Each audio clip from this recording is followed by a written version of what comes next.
జనసేన తరపున విజయవాడ పశ్చిమ సీటును ఆశించి కొద్ది రోజులుగా ఆందోళనలు చేస్తున్న పోతిన వెంకట మహేష్ జనసేనకు గుడ్ బై చెప్పేశారు.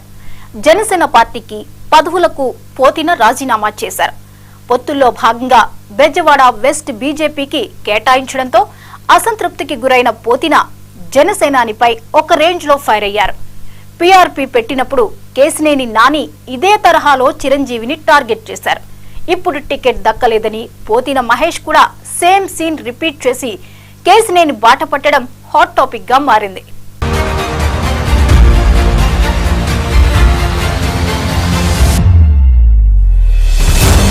ఏపీ ఎన్నికల్లో విజయవాడ పశ్చిమ నియోజకవర్గం నుంచి జనసేన అభ్యర్థిగా పోటీ చేయాలని పోతిన మహేష్ ఆశించారు.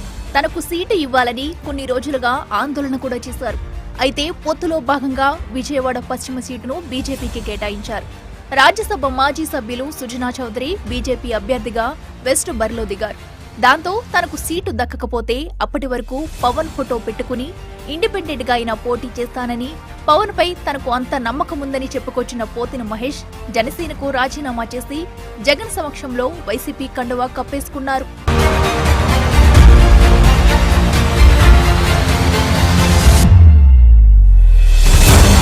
ఇప్పటికే బెజవాడ వెస్ట్ అభ్యర్థిగా వైసీపీ షేక్ ఆసిఫ్ ని ప్రకటించింది. ఆయన వైసీపీ ఎంపీ అభ్యర్థి కేసినేని నానితో కలిసి నియోజకవర్గంలో ప్రచారం చేసుకుంటున్నారు.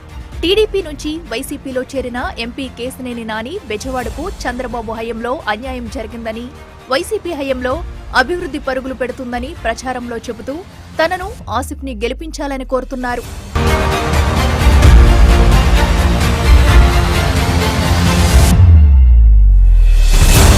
అంటే వైసీపీలో చేరిన పోతినకు టికెట్ దక్కే పరిస్థితి లేదు. మరి తన రాజకీయ భవిష్యత్తును పవన్ కళ్యాణ్ నాశనం చేశారంటున్న ఆయన ఏ లెక్కలతో వైసీపీలో చేరారో కానీ వెళ్తూ జనసేనాని ఒక రేంజ్ లో టార్గెట్ చేశారు. పవన్ ఫోటో పెట్టుకుని గెలుస్తానని గతంలో చెప్పిన ఆయన ఇప్పుడసలు పవన్ కి వ్యక్తిత్వమే లేదంటున్నారు. స్వార్థ ప్రయోజనాల కోసం పార్టీ పెట్టారని, టీడీపీతో మ్యాచ్ ఫిక్సింగ్ చేసుకున్నారని, ఈ ఎన్నికల తర్వాత జనసేన పార్టీనే ఉండదని జోష్యం చెప్తున్నారు.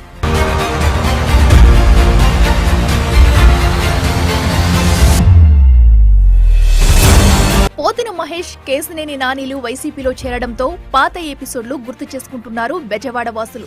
2009లో చిరంజీవి ప్రజారాజ్యం పార్టీ పెట్టినప్పుడు అప్పటి కేసినేని ట్రావెల్స్ ఓనర్, ప్రస్తుత MP Kesineni Nani political entry ఇవ్వడానికి ఆ పార్టీలో చేరిపోయారు. విజయవాడ ఎంపీ సీటును ఆశించి పీఆర్పీ కండువా కప్పుకున్నారు. అయితే ఆయనకు సీటు దక్కలేదు. దీంతో కేసినేని నాని మీడియా ముందుకొచ్చి ఒక రేంజ్ లో బరస్ట్ అయ్యారు.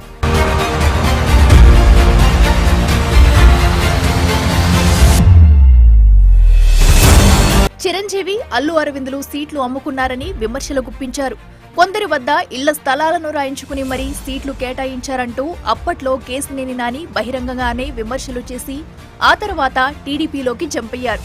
ఇప్పుడు టీడీపీ నుంచి 10 ఏళ్లు ఎంపీగా పనిచేసి ఈసారి టికెట్ లేదని గ్రహించి వైసీపీలోకి జంపయ్యారు. చంద్రబాబు, లోకేష్ లను టార్గెట్ చేయడమే పనిగా పెట్టుకున్నారు.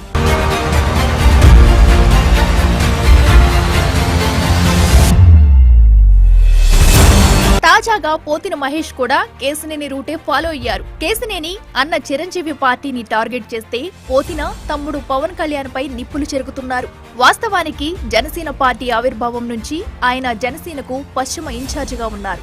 ఆయన బలమైన నగర సామాజిక వర్గం నేత కూడా. కూటమి ఏర్పడినా తనకు సీటు ఖాయమంటూ పోతిన మహేష్ గట్టి నమ్మకమే పెట్టుకున్నారు. అయితే చివరకు అది బీజేపీకి కేటాయించడంతో ఆయన అడ్డం తిరిగారు. తనను నమ్మించి మోసం చేశారంటూ ఆయన మండిపడుతున్నారు. సీట్లు ఎవరెవరికి అమ్ముకున్నారో తన వద్ద ఆధారాలున్నాయని, త్వరలోనే వాటిని బయట పెడతానంటూ హెచ్చరికలు జారీ చేస్తున్నారు.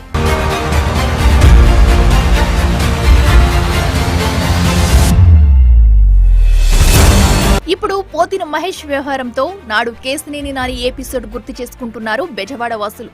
ఆశించిన సీటు దక్కకపోతే దేవుడు దెయ్యమైపోతాడని సెటైర్లు విసురుతున్నారు. మరోవైపు తిరుపతి జనసేన నేత కిరణ్ రాయల్ 10 రోజుల క్రితం పోతిన మహేష్ జనసేన జెండా వదిలితే చేయి నరకండని మాట్లాడిన మాటలు, జగన్ ని కౌగిలించుకుంటున్న దృశ్యాలను సోషల్ మీడియాలో పోస్ట్ చేయడంతో అవి వైరల్ అవుతున్నాయి. మొత్తానికి పొలిటికల్ క్యాపిటల్ గా పేరున్న బెజవాడలో కేసినేని నాని, పోతిన మహేష్ లో పాలిటిక్స్ హాట్ టాపిక్ గా మారాయి ఇప్పుడు. మరి వైసీపీలో ఆ ఇద్దరు ఎంత కమిట్మెంట్ తో పనిచేస్తారో చూడాలి.